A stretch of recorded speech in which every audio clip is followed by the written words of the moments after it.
I've spent my career studying prey animals. I wanted to know how good a creature could get at hiding, and I don't mean camouflage or mimicry. Perfect hiding. Obviously, there is a glaring issue with that question. How could you know? But I didn't let that stop me. I studied for years, eventually getting my PhD in zoology, specializing in prey creatures. I almost gave up hope on answering my question, but then something happened. I was doing a research paper with a friend. She had found the corpse of a street cat that had markings unlike anything she had ever seen. I still remember her knocking on my door at 3 a.m. "Sean, wake up." Her voice echoed through my empty house from the other side of the door. I grumbled and dragged my way over to her. "Sue." I yawned and wiped the sleep from my eyes. "What are you doing?" Then she lifted the animal up. I could see her trying to contain the excitement.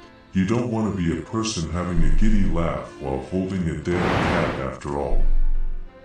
I looked at the creature and immediately noticed what she wanted me to notice. Its neck had been snapped, but it had been snapped too much in a way. We brought it in and did an autopsy. She estimated that its head had spun around 4 times in a single motion. Sue always got too excited at anomalies. It was her weakness as a scientist. "Why did you bring this to me?" I glanced over to her, dreading any possible response. "It died on my doorbell camera. Watch." She pulled out her phone and shoved it in my face. I watched as the same tabby cat walked in front of her house. The microphone picked up its yowling, a fearful cry. Suddenly, the camera's static blurred around the cat, and the cry stopped, masked by a wet crunch. The static softened and the cat wasn't moving. "You're always talking about your perfect hider. What if it's not prey at all?" Her eyes glistened as she looked at me. I considered that, but it made more sense. I stared blankly at the phone screen. But what predator kills without eating? "No, that SA prey defending itself. You saw the video. The cat was scared. It was being hunted, not the other way around." She shot back. "I mean, some predators do surplus killing, but that SA responds to lots of easy prey, not going out and finding the prey.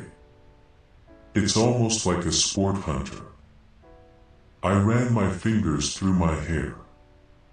We continued through the night, analyzing the cat, discussing plans to catch the thing that killed it, while Sue obsessively replayed the video, pausing at each frame to pick apart every detail.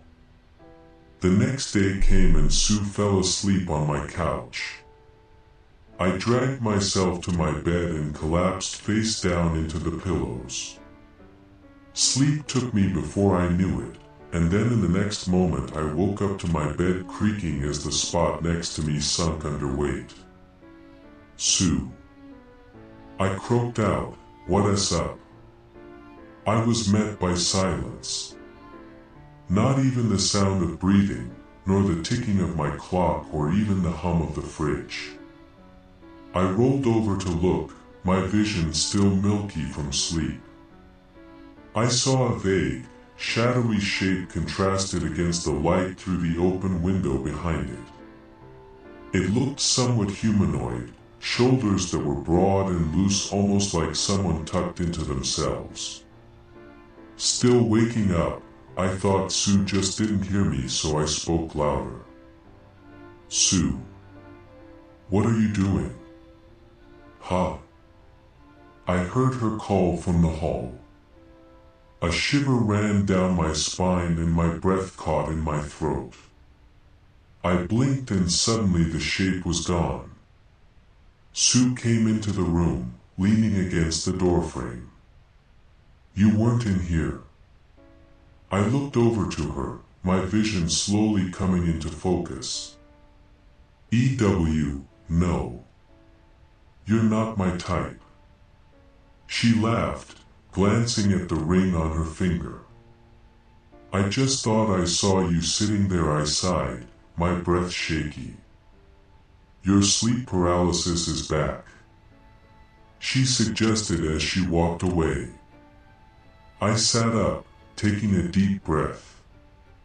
She had a point. I have a history of episodes like that, the kind where you wake up and see something in the corner of your room. I looked over to the spot the shape was sitting, and I thought I saw a depressed shape slowly rising up. The heavy duvet fibers were returning to their original shape. But I still don't know if it was the remnants of sleep or if it was something real. Eventually I got out of bed. My mind was racing with what had happened when I came across Sue in my kitchen drinking a coffee, smiling faintly while texting her wife. Say it was a predator, I began, as I poured myself a cup. Oh, now you're interested. She laughed as she stared at me. Hush. Say it was a predator, and say it was my creature that killed the cat. Why did your camera glitch out like that? I asked, taking a sip from my drink. The camera has been on the fritz for a while now. I keep telling myself to replace it, but you know. She replied with a tinge of regret. So it does stuff like that often. I leaned against the wall. Yeah, random spots of the camera go all fuzzy. I think it's just an age thing. I'm still not sure if she was asking me or herself. So, if this were my creature, are we saying it somehow knew when and where your camera would glitch to stay hidden? I laughed as I said, both at myself and at the ridiculousness of the situation. We weren't saying anything like that. Are you kidding me? I don't even know when and where it would glitch, it's just shit luck. There was spite in her words, almost like she was offended I would suggest that. Right, I dunno, I must still be waking up. I sighed as I rubbed the bridge of my nose. The rest of that day continued as per usual, at least as usual as it could be with an autopsied cat in my basement. Sue worked away for hours, and in the evening, I went for a walk to clear my head. The sun had set and my path was illuminated by soft starlight and harsh yellow streetlights as I traveled to a nearby park. The park where I first discovered my love of animals when I saw two squirrels playing together. I sat down on a bench and looked around. Every time your eyes move, you go blind for a fraction of a second. You don't notice. Your brain lies to you. It stitches the world back together and you basically hallucinate the difference. My mind wandered for a bit, the creature hiding in the saccades. My eyes jumped from a tree, to lamppost, to shadow, to stars, to the path before me. I exhaled and closed my eyes, letting myself have a moment of rest. I started talking to myself, although I don't think that's a proper way to phrase it. Invisible creatures that can tell when a camera is going to glitch and hides in your blind spots. I'm losing my fucking mind. I laughed, a laugh that was cut short. I felt a shiver run down my spine as the hairs on the back of my neck stood up. A thought entered my head. I still don't know where it came from. What if the hairs on the back of your neck standing is a response to a breath softly brushing against your skin? I then got that gut feeling that I was being watched. In response to that thought, or in response to something else, I still don't know. Everything in me was screaming, don't turn around. Freezing behavior. When a prey knows they're in lethal danger, they lock up and don't move. I sometimes wondered what it felt like, and in that moment I knew. The air grew colder around me, as I noticed that same silence.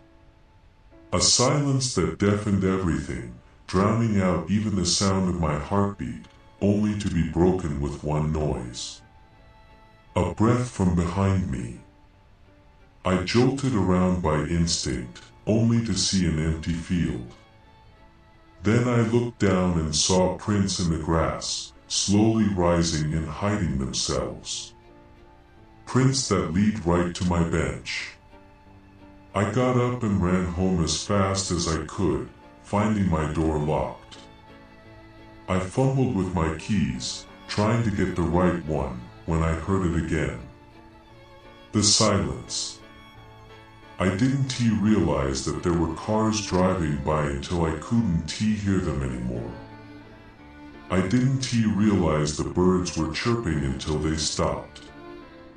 And I didn't realize the shadow until there was no sound, not my shadow, but one next to it.